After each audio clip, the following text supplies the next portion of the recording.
Guys welcome back to another video. आज की इस वीडियो में हम लोग जो है कक्षा 11वीं का जो त्रैमासिक परीक्षा का होने वाला है भौतिक शास्त्र का पेपर, उस पेपर का हम लोग फुल सॉल्यूशन लेकर आए हैं।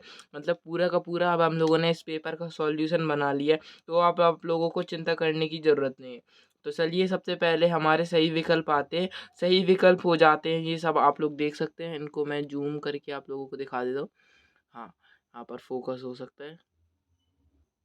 हाँ, तो देखिए ये सारे के सारे जितने भी एमसीक्यूज़ हैं इन्हें आप लोग देख सकते हो। इनका सॉल्यूशन हम लोगों ने अपनी पिछली वीडियो में करवा दिया है, जो पार्ट 1 वीडियो है जिसकी लिंक आप लोगों को डिस्क्रिप्शन में मिल जाएगी।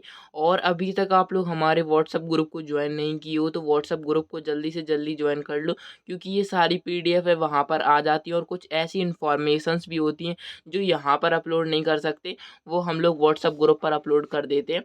तो आप लोग वहाँ से जाकर सीधे डाउनलोड कर सकते हो पीडीएफ्स को। और बाकी जितने भी ज़्यादा ऐसी जो इम्पोर्टेंट मटेरियल्स रहता है, जो आप लोगों का रियल पेपर से रिलेटेड मटेरियल रहता है, वो हम लोग अपने व्हाट्सएप ग्रुप पर सेंड करते हैं। तो आप लोग व्हाट्सएप ग्रुप को जल्दी से ज्वाइन कर सकते हैं। अब आते हैं यहाँ से हमारे 2 नंबर के प्रश्न। सबसे पहला 2 नंबर का प्रश्न है, व्युत्पन्न मात्रक से क्या तात्पर्य है। तो ये आप लोगों का आंसर है कि उन मात्रकों को व्युत्पन्न मात्रक कहते हैं जो मूल मात्रकों से व्युत्पन्न किए जा सके, जैसे मीटर स्क्वायर, मीटर प्रति सेकंड और लीटर आदि व्युत्पन्न मात्रक कहलाते हैं। ठीक है, समझ में आया व्युत्पन्न मात्रक क्या कहलाते हैं, जो मूल मात्रकों से उत्पन्न होते हैं। अब आता है हमारा 6th क्वेश्चन की एक समान वृत्तीय गति का उदाहरण देना है या प्रक्षेप गति से आप क्या समझते हैं। तो एक समान वृत्तीय गति का उदाहरण देते हैं, बताते हैं परिभाषा की जब कोई कण वृत्त की परिधि पर एक समान परिधि पर चाल से घूमता है, तो उसकी इस गति को जो होता है उसकी इस गति को क्या कहते हैं, हम वृत्तीय गति कहते हैं। मतलब एक समान चाल से घूमता है तो उसकी इस गति को वृत्तीय गति कहते हैं। सिंपल सा मतलब टॉपिक था। और अब आप लोगों का आता है 7वां क्वेश्चन की ऊर्जा संरक्षण। बहुत ज़्यादा मैसेज आ रहे हैं बच्चों के अभी। तो ऊर्जा संरक्षण का नियम और यांत्रिक ऊर्जा किसे कहते हैं, यांत्रिक ऊर्जा के प्रकार बताने हैं। तो यांत्रिक ऊर्जा 2 प्रकार की होती है, एक तो गतिज ऊर्जा हो जाती है और एक हो जाती है स्थितिक ऊर्जा। और फिर 8वां वाला क्वेश्चन हमसे पूछते हैं कि आपेक्षित वेग किसे कहते हैं।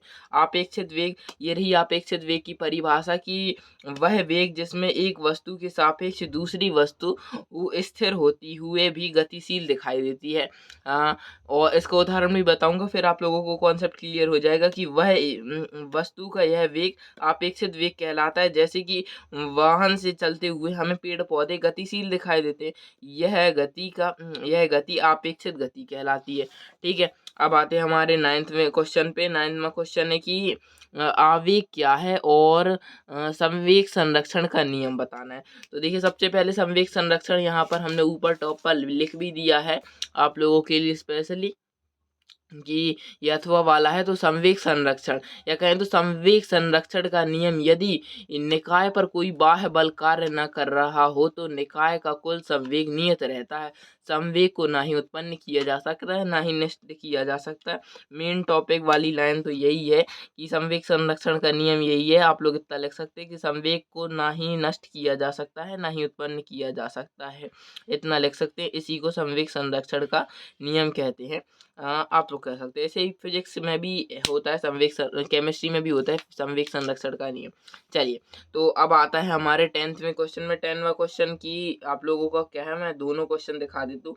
आंसर मैंने अथवा वाला किया है। तो ये है संवेग की परिभाषा और घर्षण किसे कहते हैं। तो हमने घर्षण किया है। तो घर्षण जब एक वस्तु को दूसरी वस्तु के ऊपर फिसलते हुए फिसलने का प्रयास करती है। जब एक वस्तु दूसरी वस्तु के ऊपर फिसलने का प्रयास करती है, तो उनके संपर्क तलों के मध्य जो बल कार्य करता है, जिसे घर्षण बल करते हैं, उसे घर्षण बल कहते हैं। अब आ जाते हैं हम 11वें वाले क्वेश्चन पे कि दो सदिशों के योग अदिश तथा कब न्यूनतम होते हैं। दो सदिशों के गुणनफल, 2 उदाहरण दीजिए। तो इसका 11वां वाला आंसर काफ़ी छोटा है कि न्यूनतम कब होते हैं, कि जब 2 सदिश परस्पर विपरीत दिशा में हो तब उनका योग जो होता है न्यूनतम होता है, समझे। उनका योग क्या होता है, न्यूनतम होता है। चलिए अब आ जाते हैं 12वें वाले क्वेश्चन में। 12वें वाला क्वेश्चन में क्या है, न्यूटन बल को परिभाषित कीजिए। सब न्यूटन बल को परिभाषित करना है। और क्या है क्वेश्चन की घर्षण को कम करने तथा बढ़ाने के उपाय। तो घर्षण को कम तथा बढ़ाने के उपाय लिखते हैं।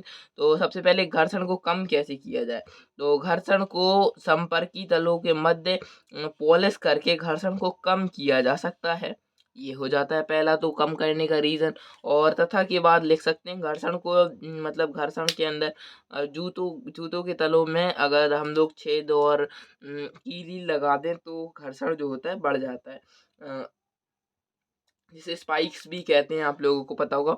ठीक है, और फिर आता है हम लोगों का 13वां वाला क्वेश्चन कि विमीय समीकरण क्या है, इसके उपयोग और निष्पेक्ष और अभिक्षेक त्रुटि से आप क्या तात्पर्य है, उनके सूत्र लिखने। तो 13वें वाले का ये हो जाता है आप लोगों का कि वह समीकरण जो किसी भौतिक राशि को, मतलब वह समीकरण जो किसी भौतिक राशि के व्युत्पन्न मात्रकों के मूल मात्रकों की उचित घातों द्वारा व्यक्त करता है, उस समीकरण को क्या कहते हैं, विमीय समीकरण कहते हैं। जैसे कि वेग का विमीय समीकरण क्या होता है, m0 L t-1। अब आ जाते हैं 14 वाले क्वेश्चन पे कि अदिश और सदिश राशियों में अंतर लिखना है। और अथवा वाला क्वेश्चन भी आप लोग देख सकते हैं। और अथवा वाले क्वेश्चन सॉल्व चाहिए तो हमारे व्हाट्सएप ग्रुप को भी ज्वाइन कर सकते हैं। तो अदिश राशियाँ, इनमें केवल परिमाण होता है, सिंपल है। और सदिश राशियाँ क्या कहती हैं, इनमें परिमाण और दिशा दोनों होती है। और फिर ये क्या कहते हैं, सदिश अदिश राशियाँ की इनमें सामान्य बीजगणितीय नियमों द्वारा जोड़, घटाना, गुणा या भाग दिया जा सकता है। इनमें सामान्य बीजगणितीय नियमों द्वारा जोड़, घटाना, गुणा या भाग नहीं दिया जा सकता।